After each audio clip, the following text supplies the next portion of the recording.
नमस्कार दोस्तों, मैं हूं कमल सोडा और आप देखना शुरू कर चुके हैं द अलग। जी हाँ दोस्तों, मैं आपको वीडियो में जो दो तस्वीरें हैं वो दोनों आपके सामने हैं।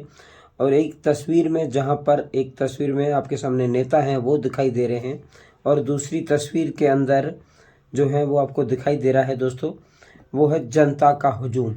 जी हाँ, ये जनता जो है पिछले 12 से 13 दिनों तक लगातार हेमाराम जी चौधरी जो है वो दोस्तों धोरीमना के अंदर जो धरने पर बैठे थे, बालोतरा के अंदर धोरीमना और गुड़ामालानी को शामिल करने को लेकर और नई सीमाओं का जो है बाड़मेर से काटकर और बालोतरा में जाने के बाद, लेकिन 9-10 से 12 दिन 13 दिन लगातार ये दोस्तों धरना चला। और 11-12 दिन के अंदर जो कुछ भी हो सकता था, यहाँ पर आज सभा को संबोधित किया गया। आखिरकार बाड़मेर, जैसलमेर, बालोतरा, चोटन, बायतू, जोधपुर, विभिन्न जगहों से लोग हैं वो भी यहाँ पर पहुँचे।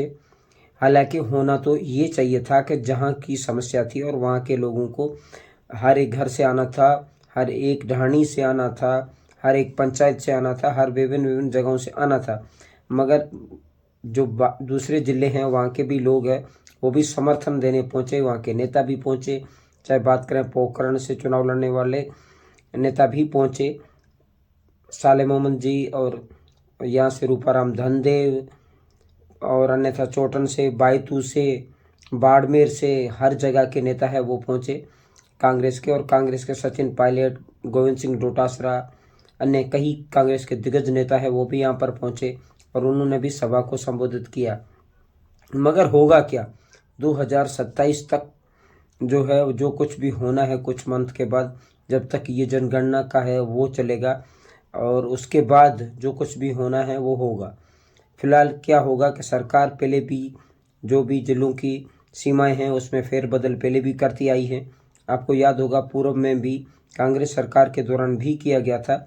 इससे पहले 2000 से 2008 के बीच में आसपास किया गया था एक दो बार। मगर अभी फ़िलहाल में आपको देखना होगा, कांग्रेस सरकार जब जा रही थी उस समय उन्होंने नए ज़िले हैं वो भी कई घोषित किए, उनकी जो घोषणा की थी। और उनको लेकर मदन प्रजापत जो बालोतरा से कांग्रेस के पूर्व पचपदरा से कांग्रेस के पूर्व विधायक रहे हैं कांग्रेस के, उन्होंने भी अपने चप्पल छोड़ दिए थे कि मुझे बालोतरा को जिला बनाना है। मगर कई नेता अपने संघर्ष कर जाते हैं, कई नेता सीमा में फेरबदल कर और अपने मफाद, अपने फ़ायदे के लिए भी करते हैं।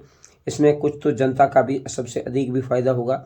मगर एक बात तो दोस्तों तय भी है कि जो चीज़ बायतू को मिल रही थी रिफाइनरी से, वो चीज़ अब गुड़ामालानी और धोरीमना और बालोतरा को मिल रही है, क्योंकि सबसे प्रथम हक तो उनका ही होगा।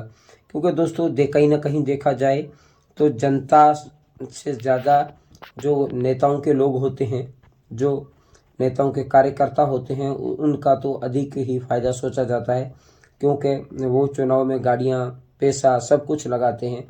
ये किसी से लिखी छिपी बात नहीं है, ये सभी जानते हैं। हाल ही में एक कुछ आपको याद होगा, अभी बात भी नहीं करनी चाहिए, क्योंकि स्वर्गीय कर्नल साहब जो कर्नल सोनाराम जी चौधरी थे और वहाँ गुड़ामालानी से जो अंतिम चुनाव था अपना वो लड़े थे, मगर वो हार गए थे। मगर उस समय आज जब डोटासरा साहब जो कांग्रेस के वरिष्ठ नेता हैं वो जब यहाँ से जनता को संबोधित कर रहे थे, तब वो कह रहे थे कि हेमाराम जी अगर हमारी बात मान लेते तो गुड़ामालानी और धोरीमना की जनता को ये दिन देखना नहीं पड़ता। मगर यहाँ पर आज शिव के विधायक अमीन खान वो यहाँ पर तो नहीं पहुँचे, मगर वो बाड़मेर में पहुँचे। तब वो अपनी बातों को लेकर दोस्तों वो भी चर्चाओं में रहते हैं। आज भी उन्होंने वैसा ही कहा कि अपनी मारवाड़ की भाषा के अंदर कि इन फ़ोन वालों को क्या मिलता है। और उसके बाद में पत्रकार तो हंसी पड़े, पर कई लोगों ने अपने शॉर्ट वीडियो को क्लिप इसी के साथ डालकर और उन्होंने भी लोगों को सुनाया और खूब दोस्तों व्यूज़ और सुर्खियां भी बटोरी। दोस्तों सारी बातें ये मेवाराम जैन से भी कांग्रेस के वरिष्ठ नेताओं की मुलाकात भी हुई। मगर ये जब अमीन साहब से पूछा गया कि आप वहाँ पर जाएंगे या नहीं, उन्होंने कहा कि मैं नहीं जाऊँगा, ये उनका मसला है, वो एक अलग बात है। लेकिन वो बुजुर्ग भी हैं। मगर अमीन खान साहब की एक बात सही है कि वो सटीक और जो सीधी बात है वही बात रखते हैं, फिर बदल कर या घुमा फिरा कर वो बात कतई नहीं करते। दोस्तों जनता के हित के लिए हो, सब कुछ सही हो, सब कुछ सटीक हो, मगर एक का फ़ायदा एक का नुकसान हमेशा ही होता है। एक सिक्के के दो पहलू हैं, वो तो आपको पता ही है। आप इस जो सभा के बारे में, यहाँ पर पहुंचे हुए कांग्रेस के नेताओं के बारे में और जनता के बारे में क्या राय रखते हैं? क्या आप इससे कितने सहमत हैं कि धोरीमना और उड़ामलानी बालोतरा में ही रहने चाहिए या फिर वापस बाड़मेर में जुड़ना चाहिए? इसकी आप अपनी राय है वो दोस्तों कमेंट बॉक्स में बिल्कुल ज़रूर दें और आपकी क्या राय है उसका हमें इंतज़ार रहेगा। जय हिंद, नमस्कार। फिर मिलेंगे किसी अगले वीडियो में, तब तक के लिए नमस्कार।